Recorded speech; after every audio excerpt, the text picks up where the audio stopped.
Hey guys, how you doing this afternoon? This is your girl Chosen Monet. I hope you're having a good day. I just want to do a little chit chatting about toxic energy, toxic people, people that love to bother you, and just know that they do it because they want to distract you.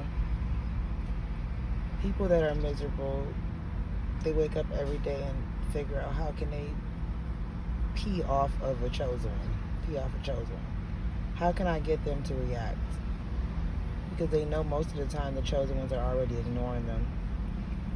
But of course, they want to design some type of events between you and them so it can create a space where you're looking like the weirdo or you're looking like you're crazy. Or where you're just neglectful to certain situations, places, or things because you want to avoid the narcissist. Um, narcissists are people that are very, very calculated in everything that they do. So if you're experiencing a downfall after dealing with a narcissist, please understand that there's no coincidence. That was all strategically staged. Nevertheless, good people is hard to come by. And it's also, you know, kind of hard to stay peaceful, kind of hard to stay prayed up and have faith. I mean, if you guys knew half of the things that I was going through, your head will spin. But so I don't make your head spin, I just try to speak of other things outside of the obvious and the oblivious. Tons of spiritual warfare events. Just recently got hired at a job like 2 weeks ago after coming back from Texas, coming back to Wisconsin, an area where I never wanted to be. Certain circumstances got me here for about another year. Can't let your left hand know what your right hand is doing, so I can't let you guys know everything. Nevertheless,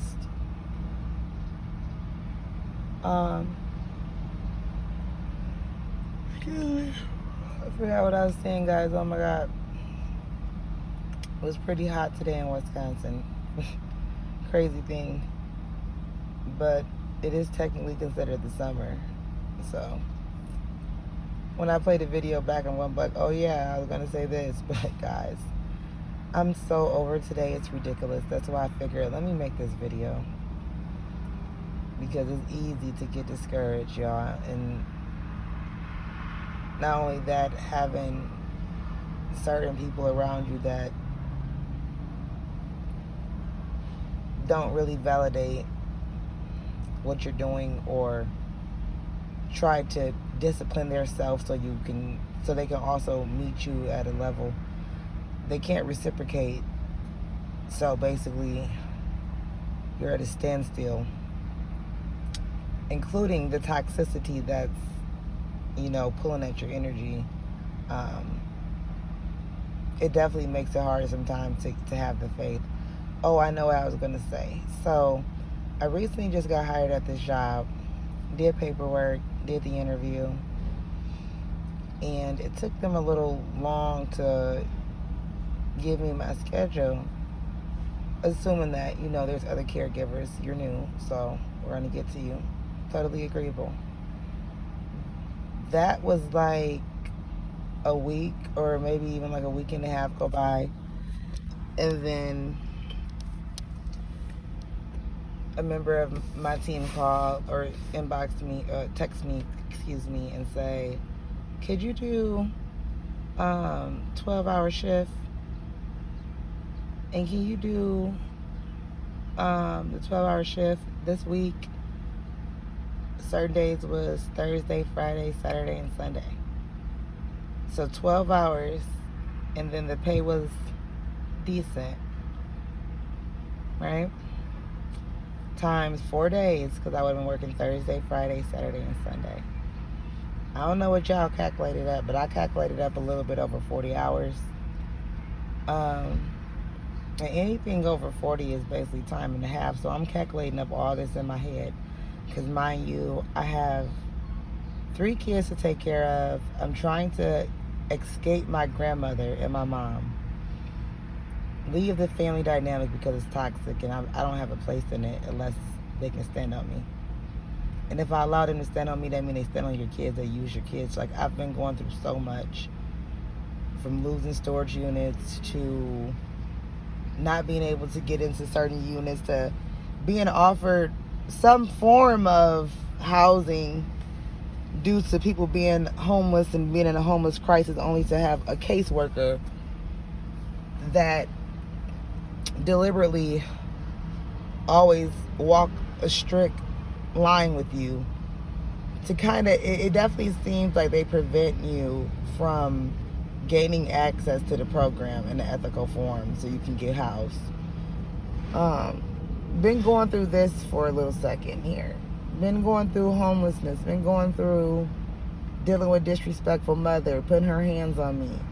And then for, Lord forbid, months later, I designed, boundaries to where I can protect myself or I can prevent, her from physically harming me. If she did what she did before. But of course, with her, she would play the victim. Nevertheless, no contact is what I would aim to do. But with me being homeless and having to continue to still go towards her mother's property because I have children, they can't just live in a car all day. They can't just sleep in a car. That's just ridiculous. Mind you, I was just living at my grandmother's house. Not that I want to. I know y'all like, she's a bum. Like, what type of grown woman with 3 kids live at their grandma's house? I agree. But that's not what happened to me. What happened to me, it was a way longer, complex story. And even if I told you the story, you probably would still think she's just making excuses. So needless to even tell you the details, let's just talk about what I'm doing now to get out of this situation, right? Well, let's talk about it. I didn't have a car for a year. Now I do have a vehicle. It's not the best vehicle in the world. She still needs some TLC. Mind you, the date that I got this vehicle, I was put out of my grandmother's house. The day that I got this vehicle, the day that I got the money to get the funds to get the vehicle, I was put out of the house. Prior to me being put out of her house, she made my life hell by trying to run me out of my house, out of her house, so she could call up to the Social Security office and beg for my son's Social Security check. Oh, God.